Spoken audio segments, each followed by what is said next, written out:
शुक्रवार संतोषी माता व्रत कथा। शुक्रवार संतोषी माता व्रत कथा। शुक्रवार के दिन मां संतोषी का व्रत पूजन किया जाता है।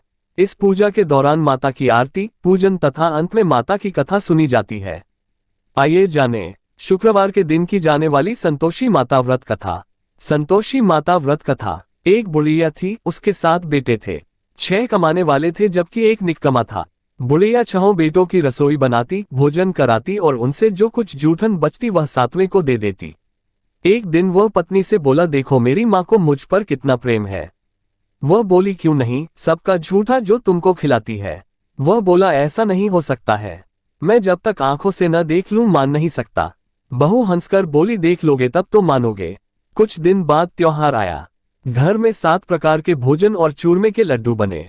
वह जांचने को सिर दुखने का बहाना कर पतला वस्त्र सिर पर ओढ़े रसोई घर में सो गया। वह कपड़े में से सब देखता रहा। 6 भाई भोजन करने आए। उसने देखा माँ ने उनके लिए सुंदर आसन बिछा, नाना प्रकार की रसोई परोसी और आग्रह करके उन्हें जमाया।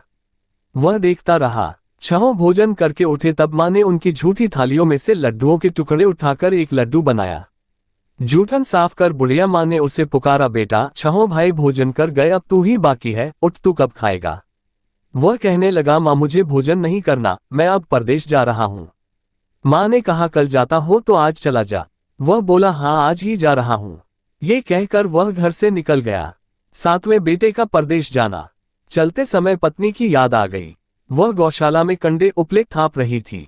वहां जाकर बोला, हम जावे परदेश आवेंगे कुछ काल, तुम रहियो संतोष से धर्म आपनो पाल। वह बोली, जाओ पिया आनंद से हमारो सोच हटाया, राम भरोसे हम रहे ईश्वर तुम्हें सहाय। 2 निशानी आपन देख धरू में धीर, सुधी मति हमारी बिसारियो रखियो मन गंभीर। वह बोला, मेरे पास तो कुछ नहीं, यह अंगूठी है सो ले और अपनी कुछ निशानी मुझे दे। वह बोली, मेरे पास क्या है, ये गोबर भरा हाथ है। ये कहकर उसकी पीठ पर गोबर के हाथ की थाप मार दी। वह चल दिया। चलते चलते दूर देश पहुंचा। परदेश में नौकरी। वहां एक साहूकार की दुकान थी। वहां जाकर कहने लगा, भाई मुझे नौकरी पर रख लो। साहूकार को जरूरत थी, बोला रह जा। लड़के ने पूछा, तनख्वाह क्या दोगे। साहूकार ने कहा, काम देखकर दाम मिलेंगे। साहूकार की नौकरी मिली। वह सुबह 7 बजे से 10 बजे तक नौकरी बजाने लगा। कुछ दिनों में दुकान का सारा लेन देन, हिसाब किताब, ग्राहकों को माल बेचना सारा काम करने लगा। साहूकार के 7-8 नौकर थे, वे सब चक्कर खाने लगे, ये तो बहुत होशियार बन गया। सेठ ने भी काम देखा और 3 महीने में ही उसे आधे मुनाफे का हिस्सेदार बना लिया। वह कुछ वर्ष में ही नामी सेठ बन गया और मालिक सारा कारोबार उस पर छोड़कर चला गया। पति की अनुपस्थिति में सास का अत्याचार। इधर उसकी पत्नी को सास ससुर दुख देने लगे, सारी गृहस्थी का काम करा के उसे लकड़ी लेने जंगल में भेजते। इस बीच घर के आटे से जो भूसी निकलती उसकी रोटी बनाकर रख दी जाती और फूटे नारियल की नारेली में पानी। एक दिन वह लकड़ी लेने जा रही थी। रास्ते में बहुत सी स्त्रियां संतोषी माता का व्रत करती दिखाई दी। संतोषी माता का व्रत। वह वहां खड़ी होकर कथा सुनने लगी और पूछा, बहनों तुम किस देवता का व्रत करती हो और उसके करने से क्या फल मिलता है। यदि तुम इस व्रत का विधान मुझे समझा कर कहोगे तो मैं तुम्हारा बड़ा आसान मानूंगी। तब उनमें से एक स्त्री बोली, सुनो, ये संतोषी माता का व्रत है। इसके करने से निर्धनता, दरिद्रता का नाश होता है और जो कुछ मन में कामना हो सब संतोषी माता की कृपा से पूरी होती है। तब उसने उससे व्रत की विधि पूछी। संतोषी माता व्रत विधि। वह भक्तिनी स्त्री बोली, 1.25 आने का गुड़ चना लेना, इच्छा हो तो 5.25 आने का लेना या 1.25 रुपए का भी सहूलियत के अनुसार लाना। बिना परेशानी और श्रद्धा व प्रेम से जितना भी बन पड़े सवाया लेना। प्रत्येक शुक्रवार को निराहार रहकर कथा सुनना, इसके बीच क्रम टूटे नहीं, लगातार नियम पालन करना। सुनने वाला कोई न मिले तो घी का दीपक जला उसके आगे या जल के पात्र को सामने रखकर कथा कहना। जब कार्य सिद्ध न हो नियम का पालन करना और कार्य सिद्ध हो जाने पर व्रत का उद्यापन करना। 3 मास में माता फल पूरा करती है। यदि किसी के ग्रह खोटे भी हों तो भी माता वर्ष भर में कार्य सिद्ध करती है। फल सिद्ध होने पर उद्यापन करना चाहिए, बीच में नहीं। उद्यापन में 2.5 सेर आटे का खाजा तथा इसी परिमाण से खीर तथा चने का साग करना।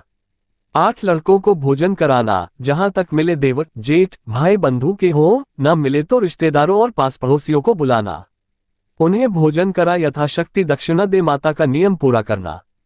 उस दिन घर में खटाई न खाना। ये सुन बुढ़िया के लड़के की बहू चल दी। व्रत का प्रण करना और मां संतोषी का दर्शन देना। रास्ते में लकड़ी के बोझ को बेच दिया और उन पैसों से गुड़ चना ले माता के व्रत की तैयारी कर आगे चली और सामने मंदिर देखकर पूछने लगी, यह मंदिर किसका है? सब कहने लगे संतोषी माता का मंदिर है। ये सुनकर माता के मंदिर में जाकर चरणों में लौटने लगी। दीन हो विनती करने लगी, मां मैं निपट अज्ञानी हूं, व्रत के कुछ भी नियम नहीं जानती, मैं दुखी हूं। हे माता जगत जननी मेरा दुख दूर कर, मैं तेरी शरण में हूं। माता को दया आए। एक शुक्रवार बीता कि दूसरे को उसके पति का पत्र आया और तीसरे शुक्रवार को उसका भेजा हुआ पैसा आ पहुंचा। ये देख जेठ जेठानी मुंह सिकोड़ने लगे। लड़के ताने देने लगे, काकी के पास पत्र आने लगे, रुपया आने लगा, अब तो काकी की खातिर बढ़ेगी।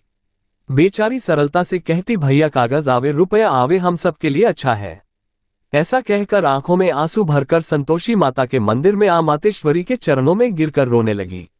मां मैंने तुमसे पैसा कब मांगा है? मुझे पैसे से क्या काम है?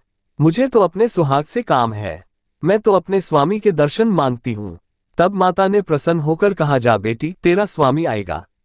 ये सुनकर खुशी से बावली होकर घर में जा काम करने लगी। अब संतोषी मां विचार करने लगी, इस भोली पुत्री को मैंने कह तो दिया कि तेरा पति आएगा, लेकिन कैसे? वह तो इसे स्वप्न में भी याद नहीं करता। उसे याद दिलाने को मुझे ही जाना पड़ेगा। इस तरह माताजी उस बुढ़िया के बेटे के पास जा स्वप्न में प्रकट हो कहने लगी, साहूकार के बेटे सो रहा है या जागता है? वह कहने लगा, माता सोता भी नहीं जागता भी नहीं हूं, कहो क्या आ गया है? मां कहने लगी, तेरे घर बार कुछ है कि नहीं? वह बोला, मेरे पास सब कुछ है, माँ बाप है, बहू है, क्या कमी है? मां बोली, भोले पुत्र तेरी बहू घोर कष्ट उठा रही है, तेरे माँ बाप उसे परेशानी दे रहे हैं, वह तेरे लिए तरस रही है, तू उसकी सुध ले। वह बोला, हाँ माता जी ये तो मालूम है, परंतु जाऊं तो कैसे? परदेश की बात है, लेन देन का कोई हिसाब नहीं, कोई जाने का रास्ता नहीं आता, कैसे चला जाऊं? मां कहने लगी, मेरी बात मान, सवेरे नहा धोकर संतोषी माता का नाम ले, घी का दीपक जला, दंडवत कर दुकान पर जा बैठ। देखते देखते सारा लेन देन चुक जाएगा, जमा का माल बिक जाएगा, सांझ होते होते धन का भारी ढेर लग जाएगा। अब बूढ़े की बात मानकर वह नहा धोकर संतोषी माता को दंडवत घी का दीपक जला दुकान पर जा बैठा। थोड़ी देर में देने वाले रुपया लाने लगे, लेने वाले हिसाब लेने लगे। कोठे में भरे सामान के खरीददार नकद दाम दे सौदा करने लगे। शाम तक धन का भारी ढेर लग गया।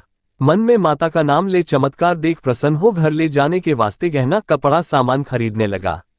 यहाँ काम से निपट तुरंत घर को रवाना हुआ। उधर उसकी पत्नी जंगल में लकड़ी लेने जाती है, लौटते वक्त माताजी के मंदिर में विश्राम करती। वह तो उसके प्रतिदिन रुकने का जो स्थान ठहरा। धूल उड़ती देख वह माता से पूछती है, हे माता ये धूल कैसे उड़ रही है? माता कहती है, हे पुत्री तेरा पति आ रहा है, अब तू ऐसा कर लकड़ियों के 3 बोझ बना ले, एक नदी के किनारे रख और दूसरा मेरे मंदिर पर व तीसरा अपने सिर पर। तेरे पति को लकड़ियों का गट्ठर देख मोह पैदा होगा, वह यहाँ रुकेगा, नाश्ता पानी खाकर माँ से मिलने जाएगा, तब तू लकड़ियों का बोझ उठाकर जाना और चौक में गट्ठर डालकर जोर से आवाज लगाना, लो सासू जी लकड़ियों का गट्ठर लो, भूसी की रोटी दो, नारियल के खेपड़े में पानी दो, आज मेहमान कौन आया है। माताजी से बहुत अच्छा कहकर वह प्रसन्न मन से लकड़ियों के 3 गट्ठर बनाए, एक नदी के किनारे पर और एक माताजी के मंदिर पर रखा। इतने में मुसाफिर आ पहुंचा। सूखी लकड़ी देख उसकी इच्छा उत्पन्न हुई कि हम यहीं पर विश्राम करें और भोजन बनाकर खा पीकर गांव जाएं। इसी तरह रुककर भोजन बना, विश्राम करके गांव को गया। सबसे प्रेम से मिला। उसी समय सिर पर लकड़ी का गट्ठर लिए वह उतावली सी आती है। लकड़ियों का भारी बोझ आंगन में डालकर जोर से 3 आवाज देती है, लो सासू जी लकड़ियों का गट्ठर लो, भूसी की रोटी दो, आज मेहमान कौन आया है। ये सुनकर उसकी सास बाहर आकर अपने दिए हुए कष्टों को भुलाने हेतु कहती है, बहू ऐसा क्यों कहती है, तेरा मालिक ही तो आया है, आ बैठ, मीठा भात खा, भोजन कर, कपड़े गहने पहन। उसकी आवाज सुन उसका पति बाहर आता है। अंगूठी देख व्याकुल हो जाता है। माँ से पूछता है, माँ ये कौन है? माँ बोली, बेटा ये तेरी बहू है, जब से तू गया है तब से सारे गांव में भटकती फिरती है, घर का काम काज कुछ करती नहीं, 4 पहर आकर खा जाती है। वह बोला, ठीक है माँ मैंने इसे भी देखा और तुम्हें भी, अब दूसरे घर की ताली दो, उसमें रहूंगा। माँ बोली, ठीक है जैसी तेरी मर्जी। तब वह दूसरे मकान की 3री मंजिल का कमरा खोल सारा सामान जमाया। एक दिन में राजा के महल जैसा ठाट बाट बन गया। अब क्या था, बहू सुख भोगने लगी। इतने में शुक्रवार आया। शुक्रवार व्रत के उद्यापन में हुई भूल किया खटाई का इस्तेमाल। उसने पति से कहा, मुझे संतोषी माता के व्रत का उद्यापन करना है। पति बोला, खुशी से कर लो। वह उद्यापन की तैयारी करने लगी। जिठानी के लड़कों को भोजन के लिए कहने गई। उन्होंने मंजूर किया, परंतु पीछे से जिठानी ने अपने बच्चों को सिखाया, देखो भोजन के समय खटाई मांगना, जिससे उसका उद्यापन पूरा न हो। लड़के जीमने आए, खीर खाना पेट भर खाया, परंतु बाद में खाते ही कहने लगे, हमें खटाई दो, खीर खाना हमको नहीं भाता, देखकर अरुचि होती है। वह कहने लगी, भाई खटाई किसी को नहीं दी जाएगी, ये तो संतोषी माता का प्रसाद है। लड़के उठ खड़े हुए, बोले, पैसा लाओ। भोली बहू कुछ जानती नहीं थी, उन्हें पैसे दे दिए। लड़के उसी समय हट करके इमली खटाई ले खाने लगे। ये देखकर बहू पर माताजी ने कोप किया। राजा के दूत उसके पति को पकड़ कर ले गए। जेठ जेठानी मन माने वचन कहने लगे, लूट लूट कर धन इकट्ठा कर लाया है, अब सब मालूम पड़ जाएगा जब जेल की मार खाएगा। बहू से यह सहन नहीं हुए। मां संतोषी से मांगी माफी। रोती हुई माताजी के मंदिर गई, कहने लगी, हे माता, तुमने क्या किया? हंसाकर अब भक्तों को रुलाने लगी। माता बोली, बेटी तूने उद्यापन करके मेरा व्रत भंग किया है। वह कहने लगी, माता मैंने कुछ अपराध किया है, मैंने तो भूल से लड़कों को पैसे दे दिए थे, मुझे क्षमा करो, मैं फिर तुम्हारा उद्यापन करूंगी। माँ बोली, अब भूल मत करना। वह कहती है, अब भूल नहीं होगी, अब बतलाओ वे कैसे आवेंगे? माँ बोली, जा पुत्री, तेरा पति तुझे रास्ते में आता मिलेगा। वह निकली, राह में पति आता मिला।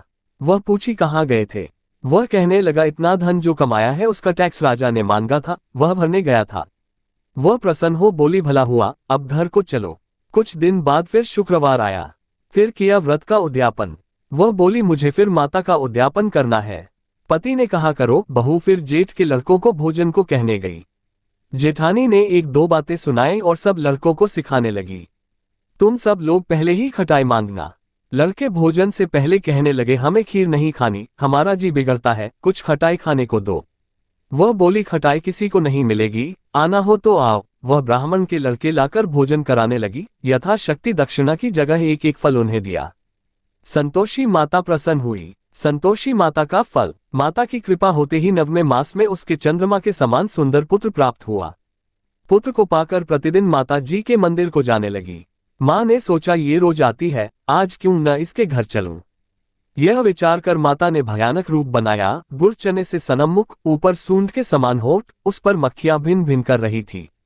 देहली पर पैर रखते ही उसकी सास चिल्लाई, देखो रे, कोई चुड़ैल डाकिन चली आ रही है, लड़कों इसे भगाओ, नहीं तो किसी को खा जाएगी। लड़के भगाने लगे, चिल्लाकर खिड़की बंद करने लगे। बहू रोशनदान में से देख रही थी, प्रसन्नता से पगली बंद चिल्लाने लगी, आज मेरी माताजी मेरे घर आई है। वह बच्चे को दूध पीने से हटाती है। इतने में सास का क्रोध फट पड़ा। वह बोली, क्या उतावली हुई है? बच्चे को पटक दिया। इतने में माँ के प्रताप से लड़के ही लड़के नजर आने लगे। वह बोली, माँ मैं जिसका व्रत करती हूँ ये संतोषी माता है। सबने माता जी के चरण पकड़ लिए और विनती कर कहने लगे, हे माता, हम मूर्ख हैं, अज्ञानी हैं, तुम्हारे व्रत की विधि हम नहीं जानते, व्रत भंग कर हमने बड़ा अपराध किया है। जग माता आप हमारा अपराध क्षमा करो। इस प्रकार माता प्रसन्न हुई। बहू को प्रसन्न हो, जैसा फल दिया वैसा माता सबको दे, जो पड़े उसका मनोरथ पूर्ण हो। बोलो संतोषी माता की जय। आज की कथा कहानी अच्छी लगी हो तो वीडियो को एक लाइक जरूर करें और कमेंट बॉक्स में संतोषी माता की जय जरूर लिखें और हमारे हिंदी स्टोरी चैनल को सब्सक्राइब जरूर करें।